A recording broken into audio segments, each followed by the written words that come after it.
Bonjour à tous, bienvenue dans cette deuxième semaine du mois d'octobre avec, vous allez le voir, pas mal de changements pour ce mois-ci, mais aussi pour les mois suivants. Donc on va commencer par faire le bilan de la première semaine. Pas très glorieuse, je dois dire. Vous allez voir pourquoi. Alors, les courses. Il nous reste un billet de 5 € qui ira dans le défi 5 €. Mais je dois préciser que ce billet a été obtenu en le sauvegardant et en piochant pour des achats alimentaires dans un autre budget qu'on va voir tout à l'heure. Donc c'est vraiment pas l'idéal. Malgré tout, je le mets de côté. Les chats, on a fait une partie de leur course du mois. Il leur reste 15 €. Et ils ont obtenu un billet gagnant avec leur ticket de caisse de 3 €. Donc, que je leur laisse affecter. Et je vais aller finir leur course aujourd'hui. Au perso, je n'avais pas mis mon billet de 50 € dans le portefeuille. Donc, il est encore entier. Je ne l'ai pas touché.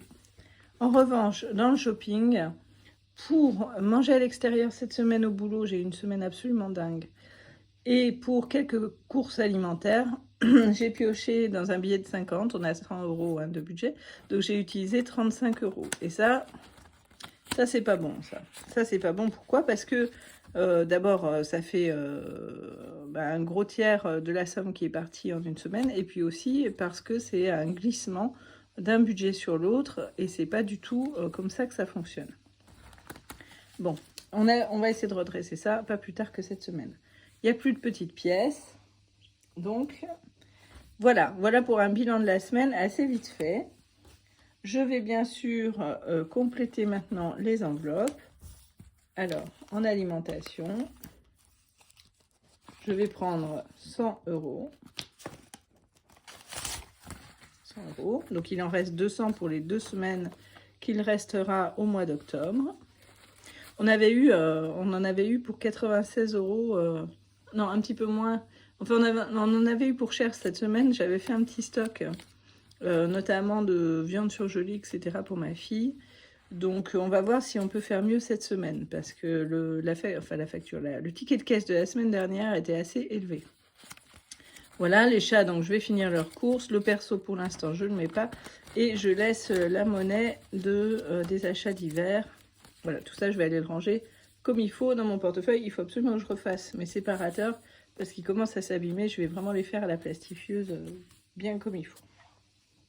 Petit point aussi sur les autres dépenses. Donc, voilà, là, il reste les courses pour les 2 semaines suivantes du mois d'octobre. Donc, au perso, je n'ai rien touché. Hygiène, on a fait les courses pour le mois. Ça, c'est fait. Donc, les chats, c'est dans mon portefeuille. D'hiver, il reste donc 50 €. Pour les repas à l'extérieur, il reste 50 €, mais comme ça va être mon anniversaire, on va les utiliser le week-end prochain. Dans les achats à beauté, pour l'instant, on n'a rien acheté, il reste donc les 20 €. Dans les livres, ma fille s'est acheté un livre, il reste une somme, et moi-même, j'ai quelques envies, je ne vous cache pas. Et dans les vêtements, il y a toujours les 50 €, puisque je n'ai rien acheté, mais je vais aller voir à Monoprix. Et ils font leur fameuse promo sur les pulls qu'ils font chaque année. Donc, c'est ce que vous entendez, c'est les chats. Donc, des pulls de très bonne qualité. Et donc, je vais aller voir un petit peu ce que je pourrais trouver. Ouais, je vais mettre la pause et tirer la porte parce qu'entre les chats et la machine, on s'entend plus. Voilà, j'espère que ça va aller mieux comme ça. Donc, on va aller placer le billet de 5 dans le défi des 5 €.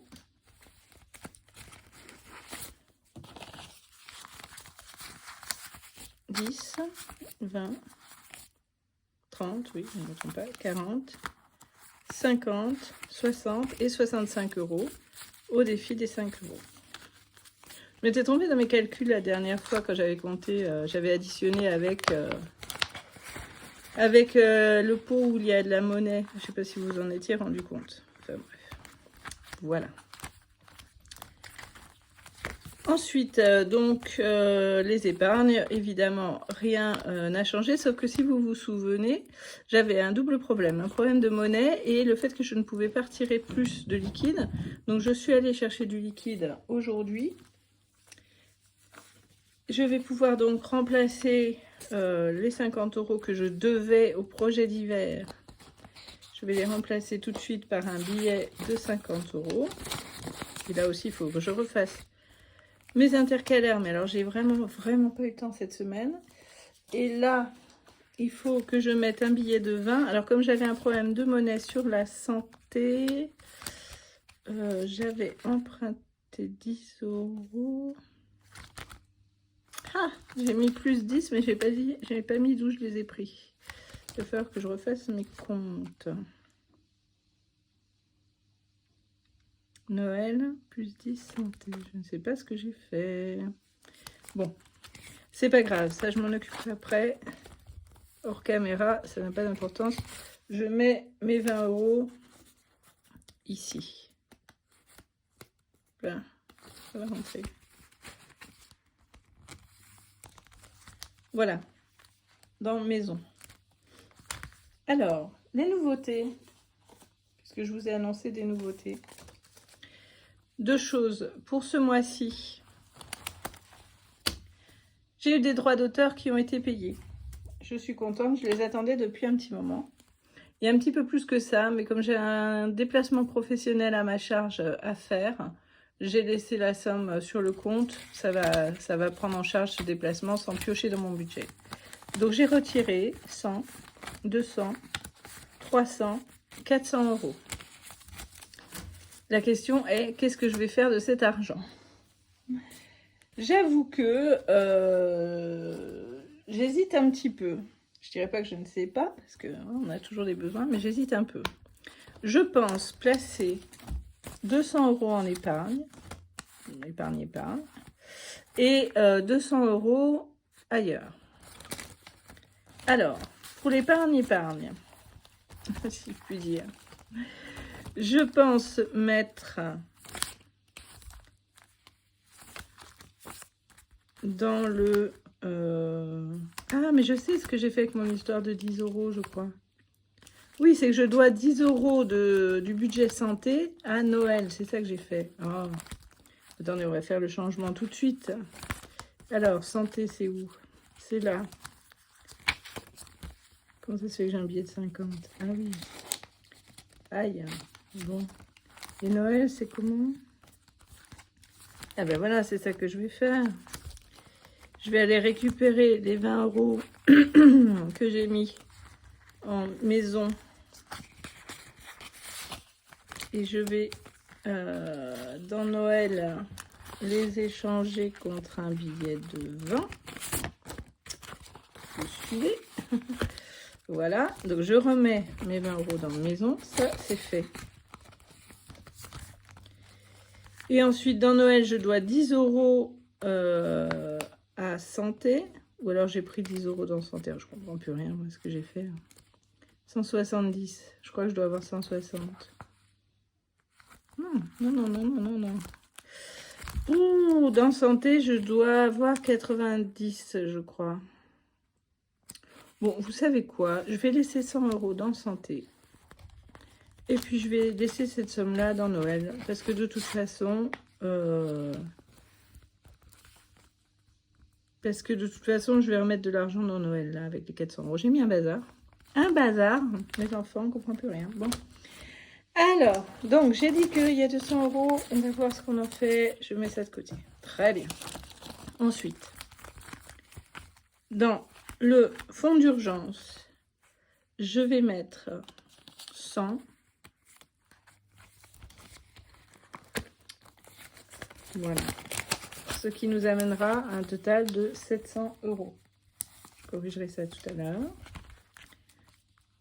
Dans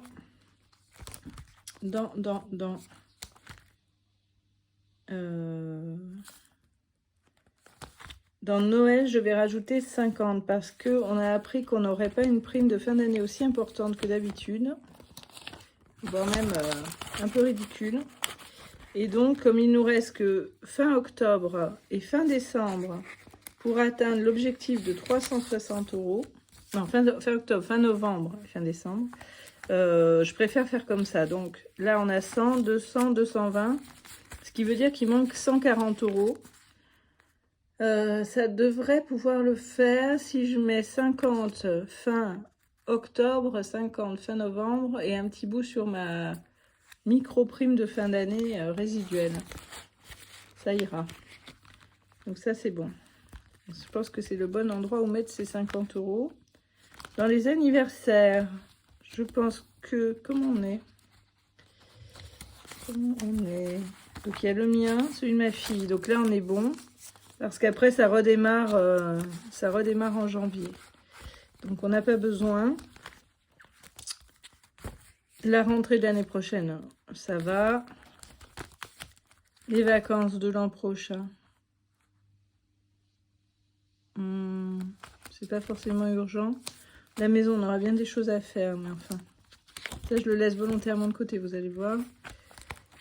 En épargne pure. Santé, c'est bon. Soit je mets en épargne, soit je le mets pour les vacances. Je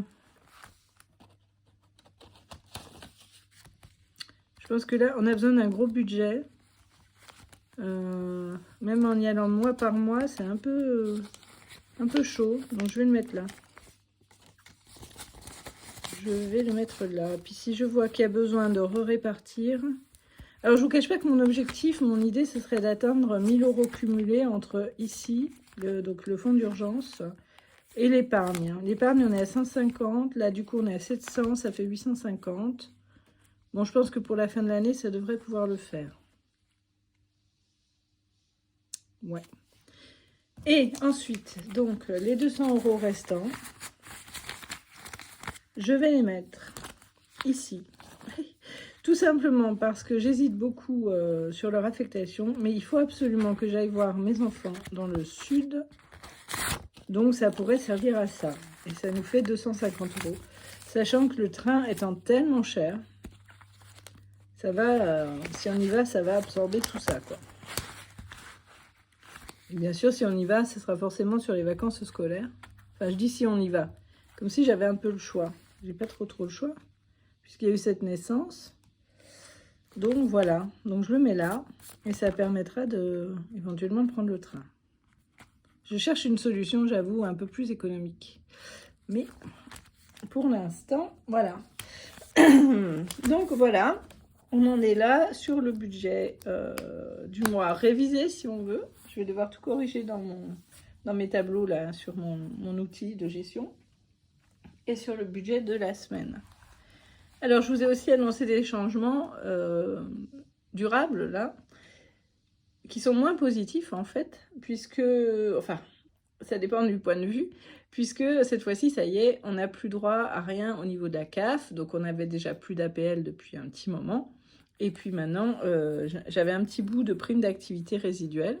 Et maintenant, c'est fini, puisque mon salaire a augmenté, parce que j'ai changé d'échelon, il y a eu la révision du point d'indice, en interne, il y a eu un alignement des primes sur les autres administrations similaires. Ça faisait des années qu'on était moins payés que les autres. Hein. Voilà, qui font le même boulot. Donc tout ça cumulé fait que ça y est, j'ai passé la barre fatidique et c'est terminé. Ce qui veut dire concrètement qu'il y aura 128 € de moins par mois. Mais mon salaire, quelque part, compense. Alors j'ai fait une simulation très rapide sur un mois très ordinaire, sans prime, sans bonus, sans revenu complémentaire, sans rien du tout.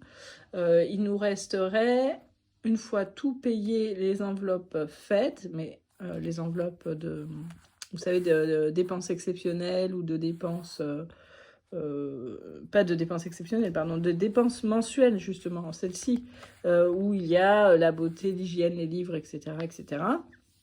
Une fois faites toutes ces enveloppes, si on reste sur le même niveau d'enveloppe que ce mois-ci, il resterait 170 € à répartir dans les enveloppes d'épargne. Alors, honnêtement, c'est pas fou parce que dans les enveloppes d'épargne, il y a justement les budgets annuels et exceptionnels, Noël, tous ces trucs-là. Donc, il y aura deux solutions dans ces cas-là. La première étant de revoir les enveloppes mensuelles à la baisse. Et je pense qu'on a un petit volet une petite marge de baisse, ou revoir les épargnes à la baisse, mais ça risque à terme de poser quelques soucis. Donc moi je pense qu'on ira les mois sans bonus, réduire, peut-être pas le perso dans un premier temps, mais tout ça c'est des indispensables. Un tout petit peu réduire d'hiver à 80 au lieu de 100. Réduire les restos parce que vous le savez, on s'en sert pas beaucoup. On pourra passer à, mettons, 30 ou 40 euros au lieu de 50. Réduire, enlever la beauté les mois où c'est short. Et réduire un peu le budget livre aussi les mois où c'est short. Et idem pour vêtements, voire même supprimer les vêtements. Donc on verra ce que ça peut donner. J'avoue que je suis pas pressée de tomber sur un mois comme ça, hein, je vous cache pas. Pour l'instant, j'attends encore quelques revenus complémentaires. J'ai une prime exceptionnelle parce que je suis un bon employé qui doit tomber. On l'attend depuis quelques mois. Je pense normalement qu'elle va tomber à la fin de ce mois-ci. Donc ça, c'est cool. Donc fin octobre, fin novembre. Je pense pas qu'il y aura quoi que ce soit. Et fin décembre, il y a cette fameuse prime de fin d'année qui, cette année, va être un petit peu ridicule. Et j'aurai donné un cours, j'espère qu'il me sera payé fin décembre. Ça serait vraiment chouette. Voilà, donc, et puis après, on repart sur l'année. Fin janvier ou fin février, j'aurai les autres cours que je donne qui devraient être payés. Ah oui, j'attends encore un petit truc de droit d'auteur. Il faut que je m'en occupe parce que on n'en a eu aucune information à ce sujet. Voilà. Bref, peut-être que fin novembre, ce sera un mois test. Sachant que Noël arrivera, du coup, le salaire de fin novembre sera pour décembre, Noël arrivera très vite, mais dans la fonction publique, on est payé en décembre avant Noël, de manière à ce qu'on puisse faire les courses des fêtes, etc. Donc Noël, je le répartis généralement sur les 2 mois, en fait. Voilà. Et plus cette année, la bonne idée des enveloppes, alors ça va nous sauver. Ça va nous sauver. Voilà. Pardon, j'ai toujours la gorge prise. Donc j'arrête de blablater pour cette semaine. Je vous souhaite à tous une très très bonne semaine, de bonnes économies. Surtout, n'hésitez pas à liker, partager, commenter. Vous êtes maintenant plus de 200 à me suivre. Et j'ai dans l'idée, quand vous atteindrez les 1000 abonnés, c'est ambitieux, mais il faut être ambitieux. Quand vous serez 1000 à me suivre, on fera un concours. Et ce que je pense faire, c'est soit un bon d'achat, soit un virement PayPal. Parce qu'on est ici pour parler d'argent. Donc, plutôt que de vous offrir un truc que vous allez mettre dans un coin qui va prendre la poussière, l'idée, c'est d'offrir, voilà, je ne sais pas, 50 euros, par exemple. Ça semble raisonnable. Voilà, mais pour ça, il faut atteindre les 1000 abonnés. Donc, abonnez-vous. À très bientôt.